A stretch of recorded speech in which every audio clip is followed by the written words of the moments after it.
Okay. God, that is a great question. Thank you. Gary Grossman is a storyteller. Gary Grossman likes to um, get his voice out there. I started as a ham radio operator and a disc jockey, a rock disc jockey, as we talked about.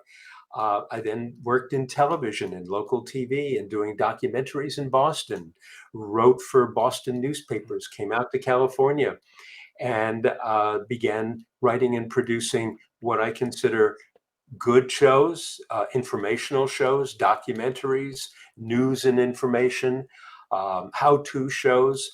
I like to tell people stories. I've done so many biographies of people over the years that I'm a storyteller about their story or translating or retelling their story. As a novelist, I tell my own stories or stories with a collaborator. I wrote a book on the first book I wrote was on the old Adventures of Superman TV series with George Reeves. And I was telling the story of early television history and the story of the cast and crew that were paid $250, $500 an episode. Nothing, even in those days, basically, when they would do, and no residuals, but a show that's lasted forever. And I wrote a book on the history of children's television called Saturday Morning TV, 30 years of all the shows you waited to watch. And I was telling the stories of the people who hosted the shows that I watched, the producers who made the shows, the stars of those programs. So I'm a storyteller, and when my business partner and I at the time we had a company called Weller Grossman Productions. We produced about 10,000 shows for 40 different networks altogether, and we caught the cable wave in the 90s and in the 2000s when cable was really taking off and doing a lot, launching cable networks, helping launch cable networks. In 2000, well, I won't give away the date yet. Rob and I were in New York pitching the History Channel. And someone at the History Channel, someone said at the History Channel, "Do you think we're running out of history?" And I thought, oh my God, what do I say here? Uh, what I think in retrospect, they were wondering was whether or not they should dip their toe in reality TV and stop focusing so much on documentaries. But I didn't think of that at the time. I said, well, who knows what's going to happen tomorrow? Well, the reason I didn't give away the date before is that that was September 10th, 2001. Mm. We know what happened on September 11th, 2001. A couple of days later, Rob and I were able to get a car out of the Westchester County Airport north of New York and drove back to Los Angeles because no planes were running, were flying anywhere in the country. And on the way back to California, I started thinking about, well, if it took 6, 7 years of plotting to bring down the World Trade Center towers from the first attempt to blow it up, which was a bomb in the parking lot under the building, what about a plot that might take 35, 40 years in the making? Well, what would be big enough to wait that long, knowing in the United States we have the patience of a gnat. If a movie isn't a hit over the first weekend, it begins to go away. If a rock song didn't hit the top 40 in my rock and roll days, it kind of began to slide off the charts. TV could be canceled after 2 or 3 episodes if it isn't working. Yet the Crusades were like yesterday to the Middle East.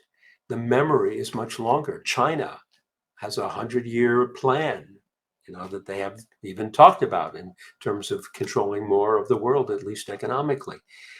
What would be so important in this country to wait that long? And I thought of a sleeper cell sleeper cell plot to take over the presidency of the United States. And it was formulated by a Russian sleeper cell spy.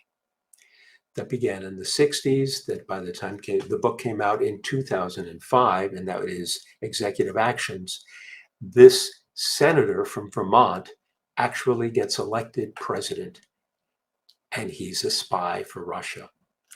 So that was the first book that I began thinking about driving back cross country. I didn't tell my wife I was writing a book. I didn't tell anybody I was writing a book because I didn't know if I really was. One day I came home from my TV job at our company, and my wife meets me at the front door, and she says, "What's this?" And it's the file folder. She's holding a file folder. And I looked at the file folder and said, "Well, what do you mean?" She said, "This." And she put the folder down. And I really looked at it and I said, "Oh, that." She's, "Yeah, that." Well, that was a file folder containing ways of killing people surreptitiously by poisoning them Mm. or through other means that would be hard to do for for an investigator to discover. And I said, "Oh, oh, that." I'm writing a novel, and I'm not trying to kill you. I'm writing a novel. If you remember earlier, my wife called on the phone, and I did answer right away with a text. Um, and I brought her right to the computer, and I showed her. Yes, you see, here's where this character and this happens, and the character is assassinated. Um, that became a new career for me as a new way to tell stories and to kind of factor the news. The first book, Executive Actions, was on the sleeper cell plot. I still can't say it. Sleeper cell plot. The second book was on the power of hate radio. We lived with the power of hate radio. The third plot in the next book, in Executive Command, was on what I consider the most vulnerable natural resource that we have and the easiest to tamper with, the most vulnerable and most valuable, and that's water. What if terrorists were poisoning water in different parts of the country? Not so much that everyone in that area would be killed, but you'd be afraid to drink whatever water you have. What happens to the markets then? And then the next book was on a plot by the North Koreans, and once again focusing on the presidency. So I began telling stories that were on the edge of what might be the news cycle, but could be real. And then a few years ago, I hooked up with Ed Fuller on a series of books. The first one was Red Hotel, the second, Red Deception, and the third, Red Chaos, which is the new one out. Ed Fuller is was a high-level executive for Marriott. He was the president of Marriott International. I met him through a friend of mine, coincidentally, while walking our dog one night. Our friend was walking his dog in the neighborhood. Um, his dog was named Shadow, kind of works with what my friend had done. He wrote the first three Pierce Brosnan James Bond movies, spy movies. Has a dog named Shadow. Makes sense. He said, "Oh, Gary, I've been looking for you. I have a friend who's interested in a collaborator to work with on a novel." I said, "Well, I've never worked with a guy. I work with collaborators in TV, but not in books." He said, "You should meet with him." And he told me what he did. And I thought, well, what do I have in common with the former president of Marriott? I work right here on the computer. I have contacts in the White House and different areas and in national security. But this guy, he said, you have to meet with him. I did. And in 30 seconds, right now, 30 seconds, I realized he was as much in the anti-terrorism business as the hotel business. Mm. Marriott hotels blown up in Jakarta, hotel in Cairo, fall of Mubarak. What do you have to do? Get the people out safely. When Gaddafi fell in Tripoli, what do you have to do? You've got to get your people out. I realized he had as much contact in intelligence services and former military. He was an officer in Vietnam. as he did in the business world. So my first question back to him was, who do you have on speed dial? And he said, well, we work together. I'll let you know that. So in the course of writing the books, now we're on the fourth book, Red Ultimatum, which will be out later next year. I have learned what much of what he knows, hotel staff to do. I don't stay in a hotel above the seventh floor anymore. Why? Because I learned that that's as high as hook and ladders will go. If there's an attack, if there's a fire, you want to get out. The books are loaded with his stories and then put in fictional settings. And yet, time after time, people say, how did you know that? Or why were you thinking about that? And as a storyteller, telling fictional stories, what I really try to do is think the unthinkable. If you think the unthinkable, you come up with what might be plausible and unknowable and really worth writing about and making other people think about. So, to your question, I'm a storyteller. That's Gary Grossman in all forms. All right, excellent, excellent. Uh, Very interesting story, especially everything that you kind of went through to in your process, of course. Especially the aspect of a lot of your stories obviously being fictional, but has a certain plausibility behind the events that is going on, and it makes you think about potential contingencies of how society could operate, but depending on certain circumstances, of course. Um, so with that said, you mentioned it, your most recent book as of right now, Red Chaos. Can you kind of tell us like what is it about and why did you start writing this book in particular?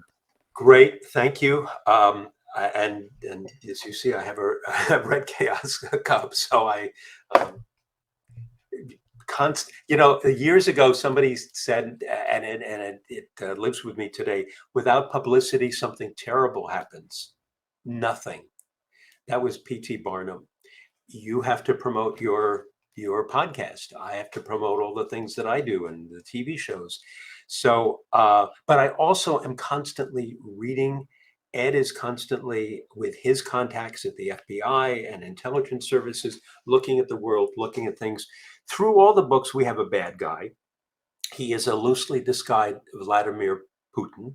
His name is Nikolai Gorshkov in the books, and he has been trying to do the things that Putin is doing. We were looking at Ukraine before Ukraine blew up, knowing that that was going to happen. We've looked at NATO and something that he wanted to destabilize before that even began happening with being so apparent in the Trump administration. In Red Chaos, we were looking at a way to get into climate change, but it wouldn't be a book about climate change. It was a book about oil and money. And as Senator McCain said, Russia is a gas station posing as a country. Russia has the oil that China needs. How does Russia get the oil to China more effectively than going all the way around or down shipping through lanes that might not be as accessible and easy as the Northern Sea route, and that is the area above the continental Asia and Europe, but basically at the North Pole? It's through the Northern Sea route, which is much more accessible now because of climate change. The ice floes are melting. Russia has, I think by the last count, 36 icebreakers. We have two. One of them's not working. So who controls the Northern Sea route? Russia does. And the plot of Red Chaos is all about that, and how Russia wants to not only control the oil flowing to and going to China, but also to control the marketplace of everyone else's oil. So through the course of the book, how do you affect that? Well, you affect it by making the Suez Canal unpassable with a terrorist attack. How do you do that? Choking how do you do something else? Further, you choke the Sea of Hormuz so that oil can't get through in the other direction, and the Panama Canal. Now Russia's basically really in control. How does a hotel executive, our lead character, is based on Ed Fuller, my co-author, and he's portrayed in the book as a guy named Dan Riley. He does that because of what Ed Fuller did in real life. He sees something, he says something. He works with intelligent groups around the world. He passes information on to people, which is what I learned from my dad as an investigator in New York State. If you alone know something and you don't tell somebody else, nothing will happen with it, or the worst will happen. I go back to 9/11. If you and I were working at uh, a pilot training company in Arizona, and somebody walks in, Ray Allen, and says, "Yeah, I want to learn how to fly a plane. I'm not interested in learning how it lands." Wouldn't you think? Wouldn't you think maybe I should tell somebody that? Because you will have. Correct me if I'm wrong, but if you're a pilot, you need to take a plane off. You need to fly it, and you need to land it. These people Right. weren't interested in any of that. So you tell somebody. Well, Dan Riley is somebody who picks something up one place and starts thinking about it. If oil executives in Kenya and oil executives in England meeting, in oil executives meeting in Beijing are systematically being eliminated, why? Who would be behind that? Who do I need to talk with about that? And in the case of Red Chaos and Red Deception in the first book, Red Hotel, he's talking to the FBI, he's talking to the CIA, he's talking to other people on the crisis committee of the hotel that are made up of people from the former CIA, FBI executives, Joint Chiefs of Staff, retired generals. Um, and that's what makes us smarter if we share information. And I'll give you, if you see something, say something. I was in New York, um, sitting at a bar waiting for my daughter who lived in New York to come in. And she was running a little late, sitting having a drink. A guy sitting next to me had a package down below. He got up and he suddenly left. This is in Manhattan. And I sat and looked at the package. I didn't see him outside. I waited 2 minutes. Maybe 2 minutes is too long. I said to the bartender, "There's a package down here that's in a large bag. The guy just left, and I'm worried about what's in that." And he said, "Thank you for saying that. I know him. He's a regular," which doesn't make it right, but he's a regular. He just went out for a cigarette. It's going to be okay. And the guy did come back with a cigarette. But in Jakarta, in the Ritz Hotel, the person who planted the bomb was the florist who had been there for 7 years, had waited and been a sleeper at the hotel for 7 years. This is something that Ed Fuller dealt with in real life. And as head of security, they were the first ones in after the explosion at the Marriott and the Ritz in Jakarta. So what Ed did was make me smarter. And also what he did in real life, and it runs through the books, the red doesn't deal with Russia as much as it deals with the threat assessment. The highest threat assessment is red.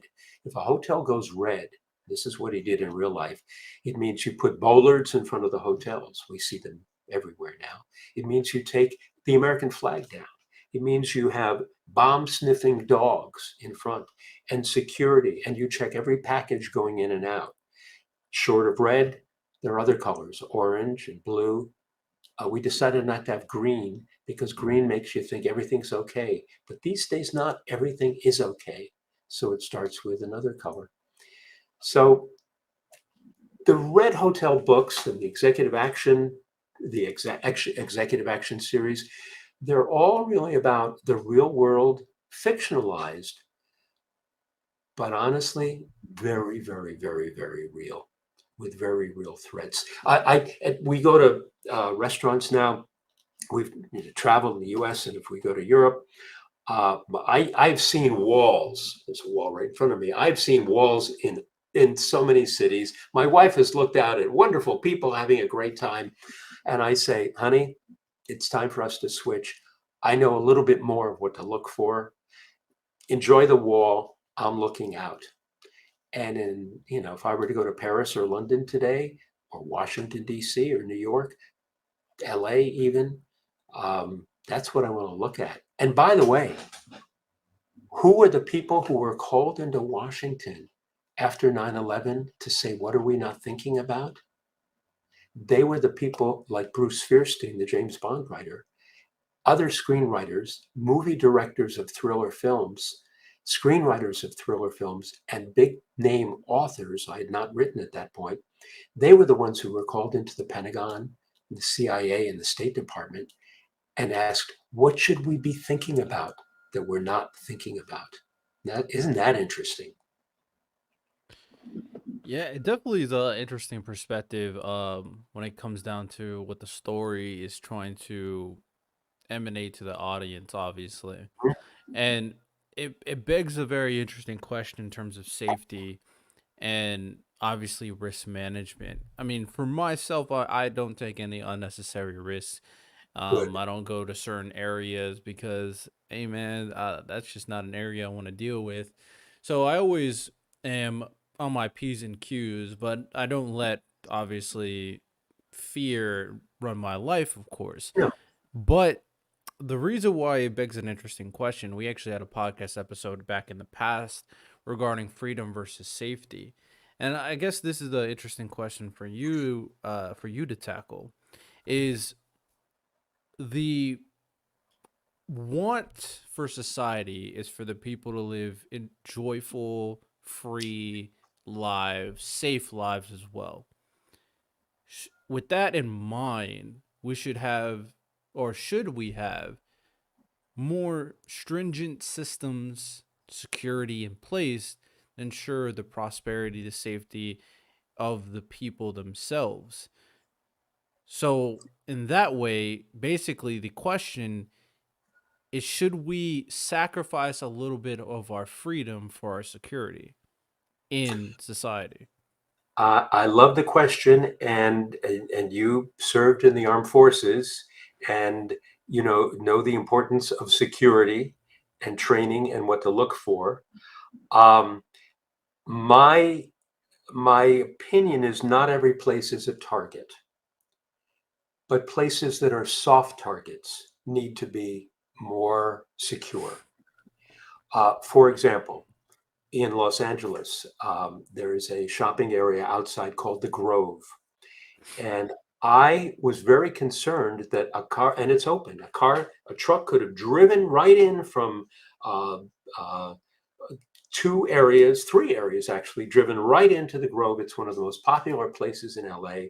And I thought, this is absolutely disaster waiting to happen. Well, Bruce Fierstein, again, the author I mentioned, the screenwriter, was part of a red team, from what I understand, hired by one of the branches of intelligence to go in to look at different places like the Grove and airports, things of that sort. What can we do? Well, what did they do at the Grove? They put in bollards so cars could not go right in. And where there was an open area, they always have cars, show cars stacked up so you can't drive in. It doesn't affect the enjoyment of being there. It does make a target harder. And as Ed Fuller told me, in India, in Mumbai, his hotel was targeted. They noted the surveillance teams coming in.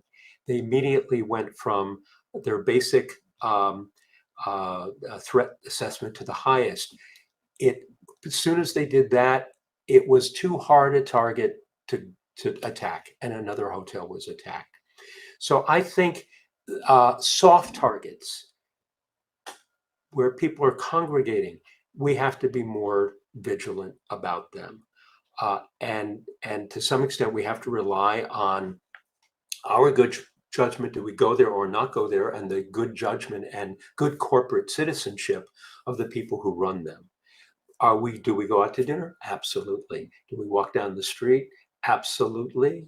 Do I go out at night without walking my dog? Absolutely not.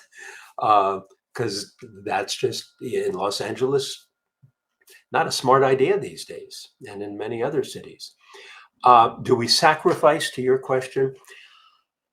Uh, we're not living it in the 1950s anymore. And as much as people think, oh, the 1950s were great, 1950s were not so great for everybody. We know that, but they were safer. I used to bike around in my hometown everywhere. Did we let our kids do the same thing here? No, we did not. So I think we don't have to sacrifice, but we have to change. What's your opinion on that? And what did you come out from your discussion on that? So for me, it definitely depends on the situation. Very similar to what you're kind of talking about in terms of soft targets. Um, One thing that I've brought up consistently to kind of give an example, because I've had this conversation several times, is that a lot of states, more than half the states in the country now, are transitioning to permitless carry. So you Mm. don't need a permit, you don't need training. You can just go buy your gun whenever you want, basically. Obviously, you probably have to be certain age, certain requirements. But yeah, for the most part, you could just go buy your gun. Most places, if it's a private seller, don't even require a background check.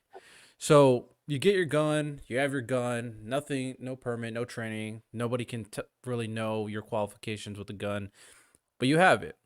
And the conversation I was having with these people is that for me personally, I've seen no evidence that this is the betterment of society. I am not Agree. a I'm not a believer in permitless carry. I don't think it's a smart thing for society. And I think the only reason why we're doing it is to appeal to the people who are such pro Second Amendment they don't really care about the consequences. So with that said, I brought up the contingent. If we're going to live in a society with permitless carry, then we should have more security in these areas. We should have more security in public schools. We should have more security in malls in these public areas. So if we are making ourselves more free, so to speak, with like the freedom to have a gun for whatever reason, because people love guns. Guns are cool and all, but I don't know. I don't get the obsession behind it. If we're gonna allow them this certain type of freedom, we need to match it with the security that needs to be there for worst case scenario.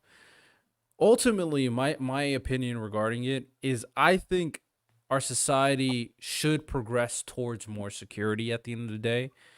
And as of right now, even though we have like these freedoms of thoughts, of ideology, of even speech, to more so now, and regardless of who you are, say, do, protest, whatever you want, like you said before, it doesn't seem safer. It for some reason our society now doesn't seem safer. Is that in part due to the increased coverage of how dangerous society is? Possibly. But there's a certain level of instinct that people are starting to realize, and it even goes beyond certain like criminal organizations, to be honest, because we see this in politics. The increase of wants of committing political violence is increasing both on right and the left. So people are becoming more upset, people are becoming more fed up, and people are resorting to violence and being willing to commit violence. So if criminal organizations, gangs doing that, of course. We have people wanting to do political violence. And so probably the worst of it all, because of how stupid it is people so ready to be on social media that they will do whatever, causing a dramatic scene, and you never know what may happen afterwards. So And that gets back to everyone having their own channel and their own voice broadcasting to the exactly. world. Exactly.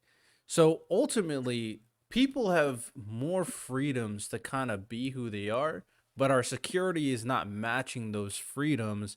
So Yeah. as of right now, society is, for some reason, this current America is more dangerous it has been, and in the past with less freedom.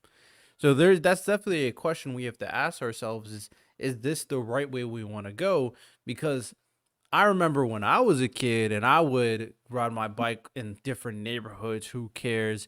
When it's past nighttime, and I mean, to be fair, I lived in military housing, so I'll give that caveat. But we were kids walking outside at 2 a.m. consistently. Right. Nothing wrong. We would do that constantly. I couldn't even imagine doing that nowadays for people just You walking around at night like you that. can't you can't and you shouldn't. And the world has changed. And I'll make a pretty bold statement. I blame, for starters, a lot of daytime television.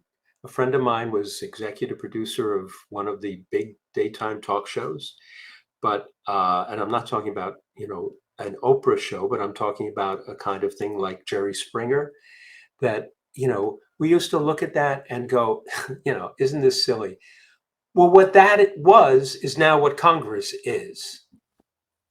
And that kind of discourse and the screaming and yelling and thinking that you can do all those things, the lack of civility that's there is also the sense of lack of civility on the street. I used to, uh, you know enjoy is not the right word, but you have an argument while, you're somebody is at a parking spot. No, that was mine. No, I got here. I won't do that anymore. I won't engage in any road rage or any argument with anyone on the street, because I don't know if that person is carrying a gun.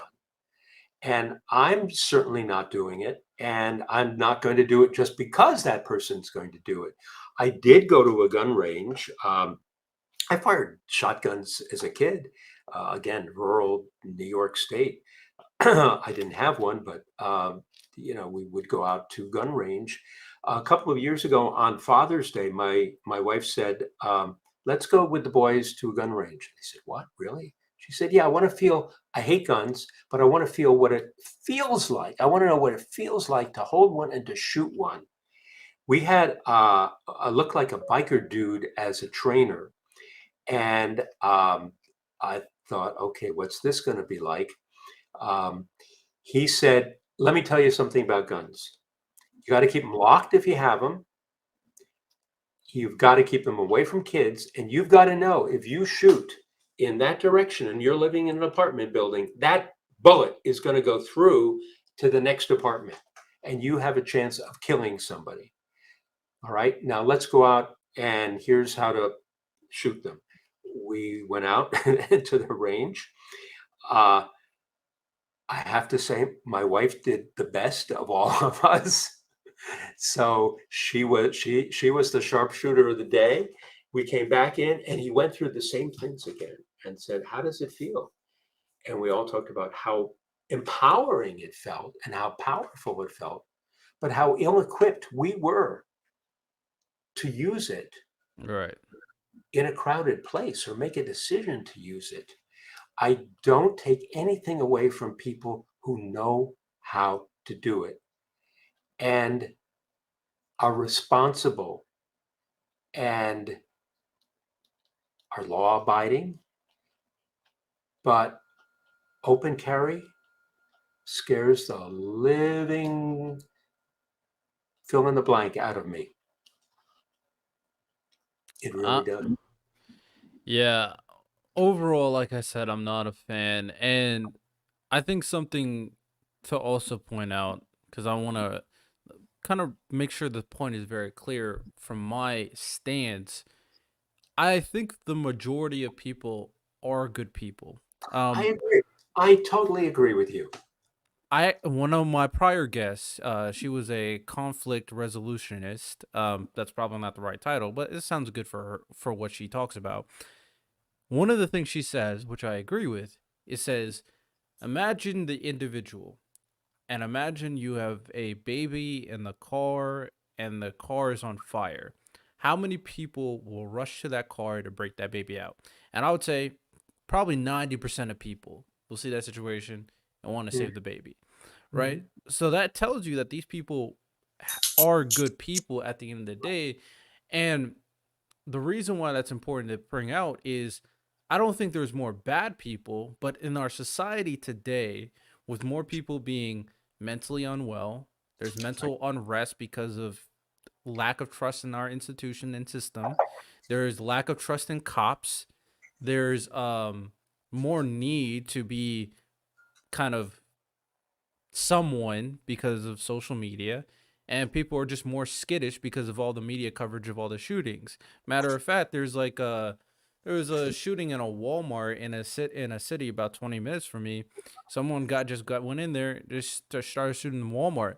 And I think there was a shooting in a movie theater that I heard somewhere else the couple days ago, and I'm thinking about these situations, and I'm like, the only thing that's come to my mind, one, obviously be protected, have your own gun. But again, I think people need to understand this.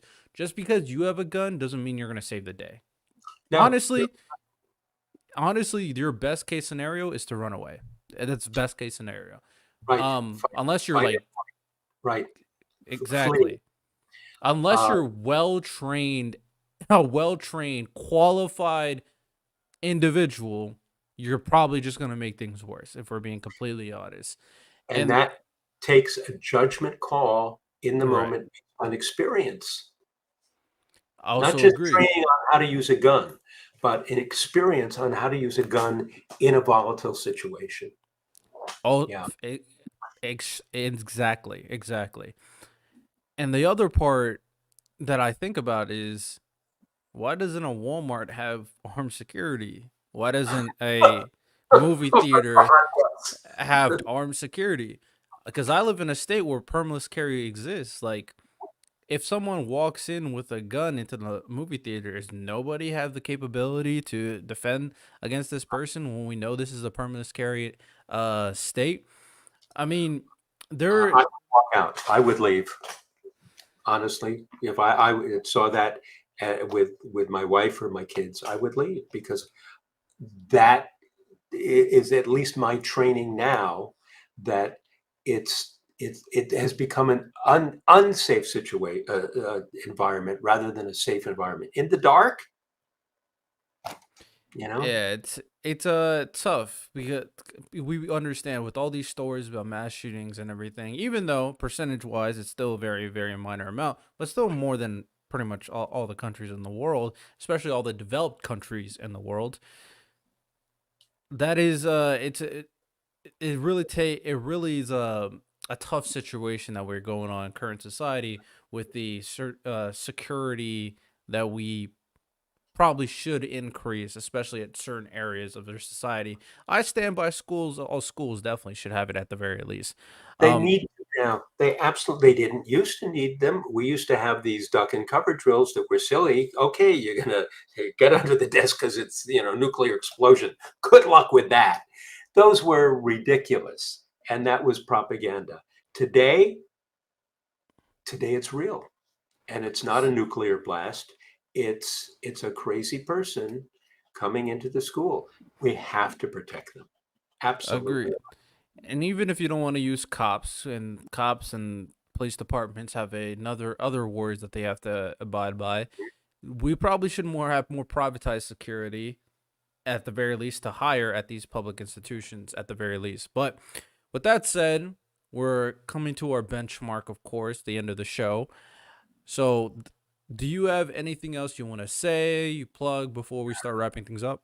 Well, I just you said before we went on we were going to have a discussion, and I love this kind of environment where it's not just me, it's you, and we're trading ideas and we're talking and we're raising the level of discourse.